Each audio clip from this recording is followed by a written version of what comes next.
Dave Penman is General Secretary of the FDA, a union which represents workers in the civil service. With us now. Hi. Good morning. It's always good to see you. Thanks for joining us. What did she do wrong, in your opinion? Well, the ministerial code is clear that you have to separate out your private interests as a minister from your public duties, including the perception of any conflict of that. So a speeding fine is an entirely personal matter.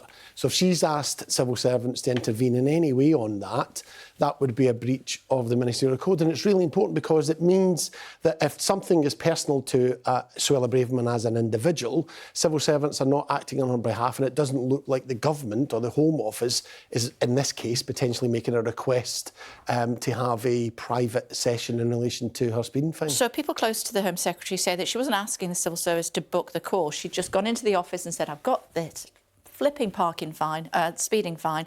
How do I book a course?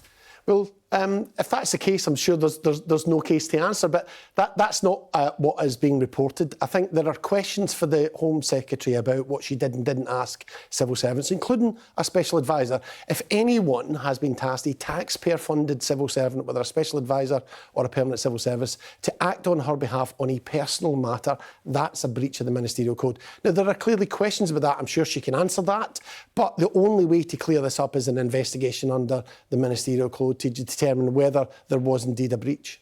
Even if she did, it's not a biggie, is it?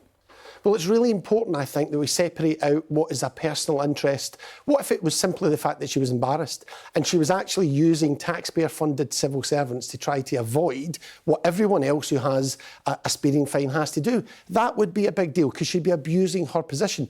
These are the questions that need to be asked because she has asked civil servants to get involved.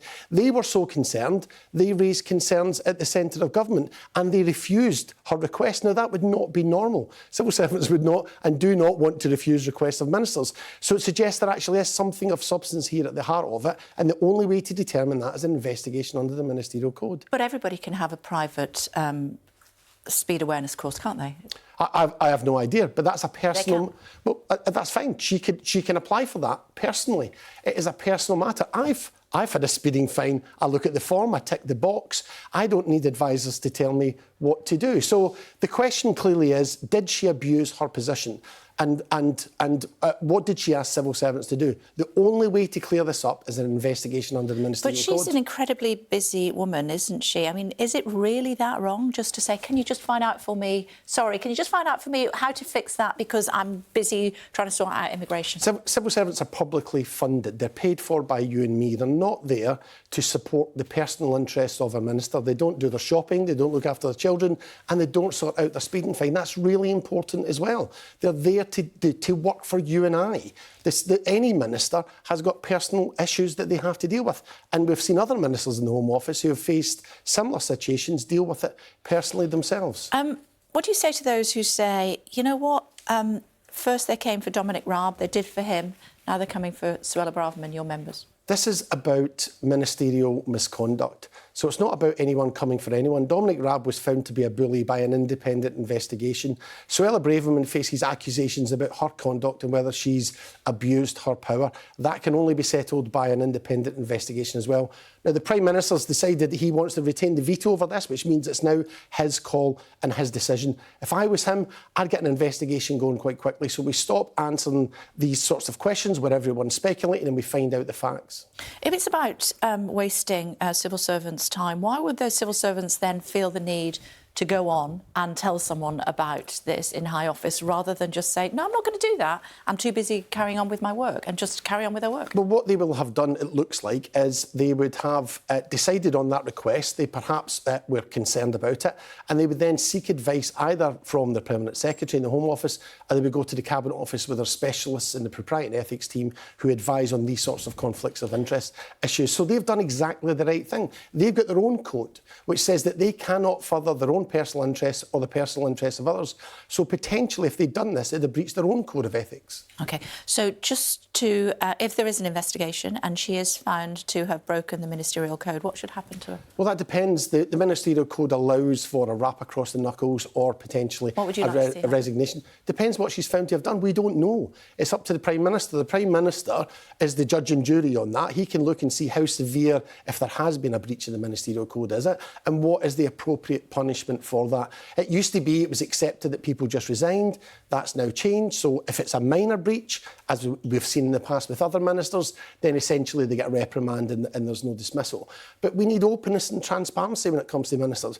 We don't want ministers abusing their power or using public resources for private issues. That's not the way this government and this country operates. And so that it's really important when there's suggestions of that, it's fully investigated and it's transparent what the outcome is. OK, so she's found to have asked one of her team to sort out a course for her so she didn't have to be with everybody else.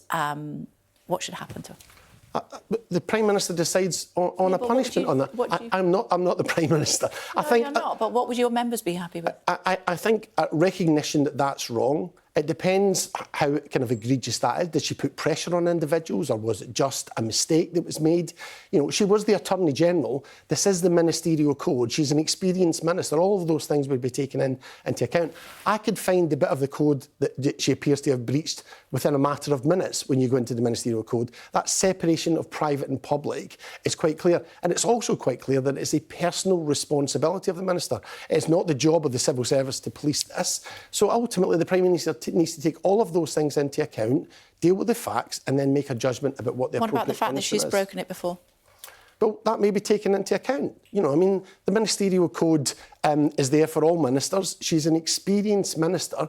This is a pretty basic element of it. Every civil servant knows that they can't abuse their position for personal interest. You would have thought that ministers would know that as well. So again, I'm sure that's what the Prime Minister will take into account. I mean, this would all be better if we had an independent system.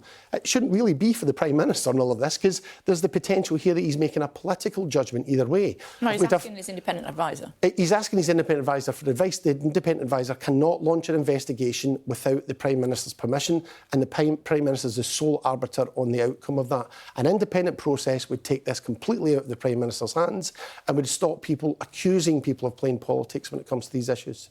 It's good to see you as always. Thanks for explaining that to us. Thanks, Dave.